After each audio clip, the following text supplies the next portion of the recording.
Om Namah Shivaya, the core tools of Tantra. What are the modalities in which Tantra works with? We could say that Tantra, because of its view of the sacred being in everything, Tantra can and will use anything that it can. So because the sacredness is in all of this, and there, of course, are some things that will be bringing us to whatever we need or want quicker than other things. So let's kind of dive into this. And we could say more like the key tools and practices of authentic Tantra. First and foremost, the most important thing is that of mantra. Mantra, the science of vibration, we would say.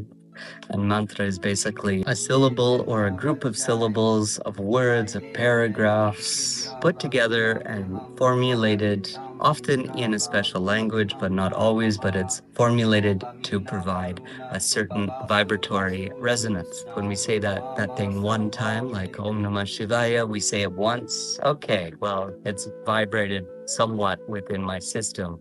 But when we say that Om Namah Shivaya 100,000 times, okay, that Om Namah Shivaya, when we have chanted it that long, it starts to become something that kind of starts to also chant on its own. And then we start to vibrate in whichever resonance that this mantra Om Namah Shivaya is bringing us to.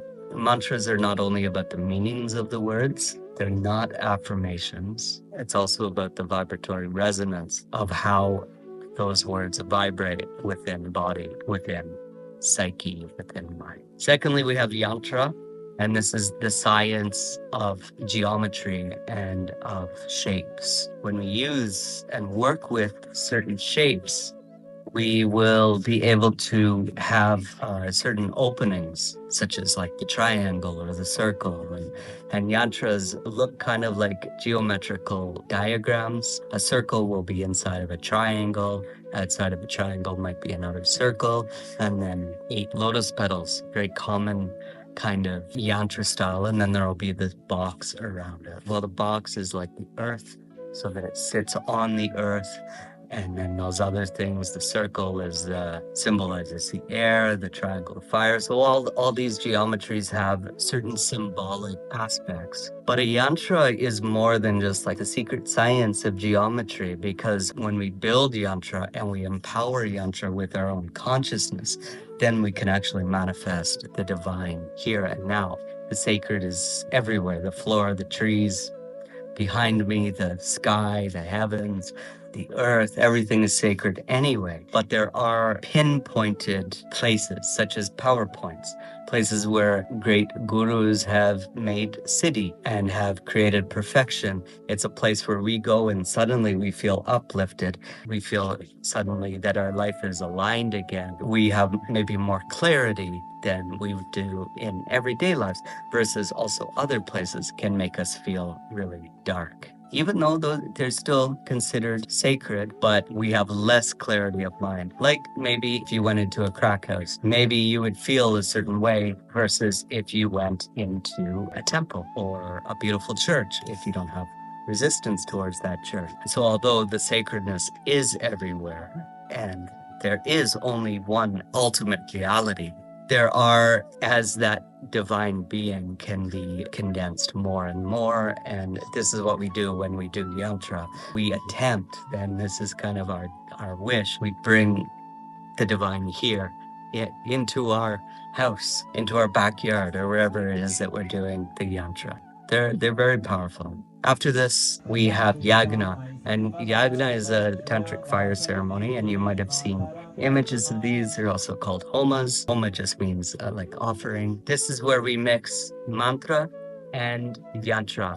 So often it's a square looking box, which is the symbol of the earth, the safest form of yagna we can do. That acts as a yantra. We consecrate the area around the yantra. We make supplication towards all of the planets and towards all of the elements, towards the spirits of our ancestors, the spirits of the location, and then we offer through mantra. So Yagna is a mixture of mantra and yantra. We have Mudra and we have Bandha. In Tantra, Mudra and Bandha are very advanced practices, at least in my tradition. And if you have a tradition you learn from those things, then that's fine. But also I teach yoga as well. The yogic mudras and the yogic bandhas are a lot less advanced than the tantric ones. If you don't know any mudras, it's important that you, even yogic wise, that you learn these from a teacher, an authorized teacher of yoga. And if you don't know, then just stick with the simple meditation mudras that you do, whatever that might be, like the classic Buddha posture or the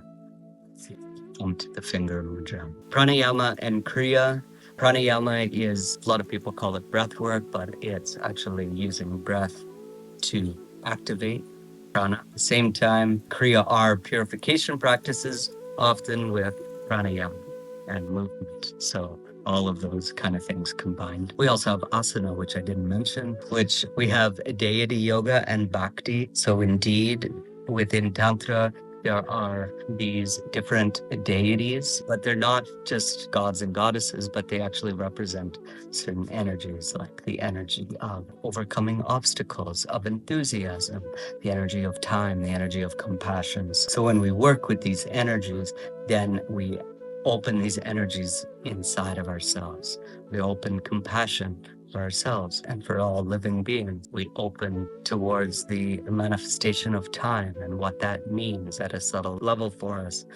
We open to overcoming obstacles and a lot of things like this. Then there's, of course, there is bhakti. That's where we open our hearts to the divine in form, in any way. With bhakti, there isn't really much technology behind it. There isn't a science. It's just opening our hearts. Through this, we can move into ritual. We can do ritual from the heart, waving our incense in whichever way. And so that would be ritualistic bhakti. But then there's also tantric rituals, which have to be done very, very precisely in order to get very specific effects from those rituals. And we would say, well, why would we do that? Because actually they can be a lot more effective.